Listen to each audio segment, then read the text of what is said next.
The HyperX Cloud 3 are like a new benchmark for $100 headsets. I really do think that they have set a new standard, but let's not waste any time. Let's just dive right into it, and let's start with the build quality. These follow a similar yet very updated design from the Cloud 2, and they have a very solid metal and plastic construction. They feel super high quality. They feel really well built. The headband is wrapped in a very soft touch pleather with a really thick and soft cushion under the headband, and the headband feels really good. The yokes are a very solid metal with a really stiff extension with a very defined click. Honestly, that's a welcoming change because the Alpha S are way too loose and the Cloud 2 are a little loose but not too bad. I think this is a great happy medium.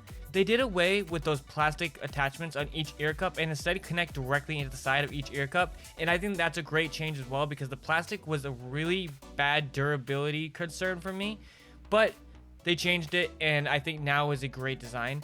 The ear cups, they have the slightest amount of swivel, which I really wished they swiveled more, but for comfort, it wasn't too much of a problem. The ear cups are pretty deep and have a decent padding aside where your ears touch the drivers, and that padding is quite thick. The ear pads use this really soft pleather padding and they're pretty thick, soft, and feel really good against your head. Now, unlike the Cloud 2, these do have controls on the ear cups. The left one has a mic mute switch and the right has a volume dial that is not tactile. It uses a smooth rotation design and it's a soft touch material with no ridges. And the mic detaches from the left ear cup. So design and build wise, I think these are a huge step up from the Cloud 2 with a great in-hand feel, great build quality with simple and effective functionality. These also look great, and I really like that they removed the stitching on the headband and aren't too aggressive with the gaming design language. I go back and forth all the time on which headset I think is the most comfortable, but for now, I think I've made up my mind on which one I think is the most comfortable for now. And originally, the most comfortable headset I had was the Black Shark V2 and the Cloud Alpha S. I think the V2 and Cloud 3 are the most comfortable, but the Cloud 3 are more comfortable than the V2.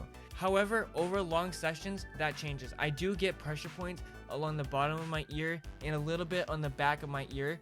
So over long sessions, they don't hold up as well as they do for the first like 4 hours. The clamping force is on the much tighter end, but the pads do help with that a little bit, but I do think that that might be lending to my problem. Like I said earlier, that soft touch pleather and thick foam padding is amazing. I do wish these had more swivel going left and right. Let's be honest, there's basically none here. So I do think for 3 to 4 hours, these are the most comfortable headset I own. After that though, the pressure gets to me and makes me want to take them off, which is weird coming after the Cloud 2, which I could wear forever without pressure points, without any issue. So good comfort, but it's not perfect. Now guys, I don't want to bore you with specs, so we're just going to go over the few things that I think is important for you guys to know. A new set of 53mm angle drivers, and these have a pretty wide frequency response at 10 Hz to 21 kHz, and they have 24-bit audio. Now these do have DTS:X spatial sound, but I genuinely can't recommend it, and I'll tell you why later. The microphone is super beefy at 10mm capsule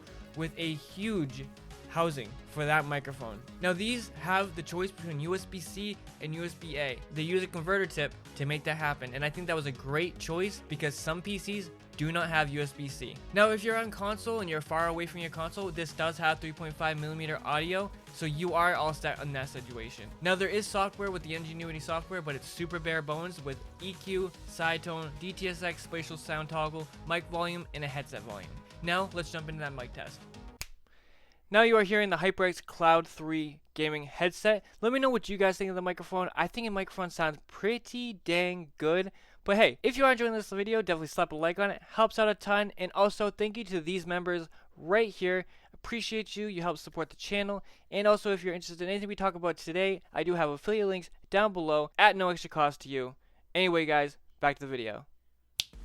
What do you think of the microphone? I think it's pretty good. Now, where I think the HyperX Cloud 3 shine the most is in their incredibly good sound quality. I genuinely believe these punch above most gaming headsets at this price range. These do have a more neutral sound signature with a tiny bit of extra bass. Speaking of that bass, the bass is powerful and punchy. Guns and abilities sound super impactful. Now, the mid to high frequencies have a great amount of detail, but not too pushed forward where it's scratchy or piercing. is detailed and well represented with a bit of sparkle in some situations. And that soundstage, it's wide, but not the widest I've heard, but I do think there's a good amount of space for things to have good directionality and space to breathe. So volume wise, I do think that these go very loud, and I always had enough volume with more space to raise it higher. So volume was definitely not an issue. Now, I don't think anything felt bloated or overwhelming. I think there was really good separation in audio, even when playing games like Destiny 2 or ESO. Destiny 2 has all kinds of explosions going on, gunfires, enemy abilities, teammate abilities, and it all had its place, and I didn't feel like anything got drowned out. Now, a good example of detail and separation, I was playing Elder Scrolls Online, and I was fighting enemies with abilities and music and voices along with swords clashing in ESO, yet I heard the shattering of a potion bomb hitting the ground in the background. Most headphones in this tier of headsets wouldn't always pull this off, if at all, and these pulled it off perfectly and cleanly. I was super impressed by this. It really caught me off guard when it happened. For competitive gaming, the footsteps and directional awareness are very good and pretty accurate.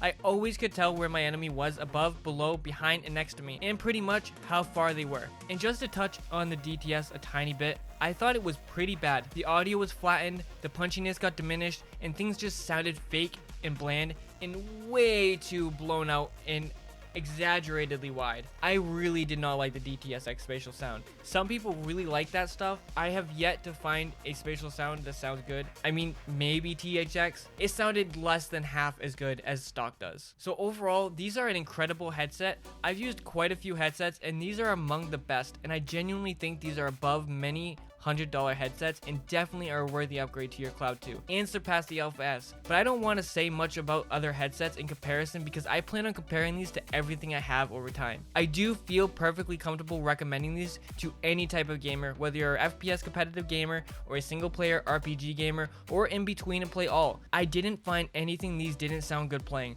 My only complaint is over time these can get a bit uncomfortable to wear, but only after several hours. But if you're looking to compare other HyperX headsets, check out my HyperX Cloud 2 versus the Alpha S headset comparison. I had a really interesting outcome with that video, so go check that out. Again, I just want to shout out the members. The V-Level Max people are right here. These lovely people have been supporting the channel at $5 a month, and you can become a channel member as low as $2 a month. And also, if you want to support with the channel, affiliate links are down below. I do get a kickback, but at no extra cost to you. But anyway, have a good one. Peace out.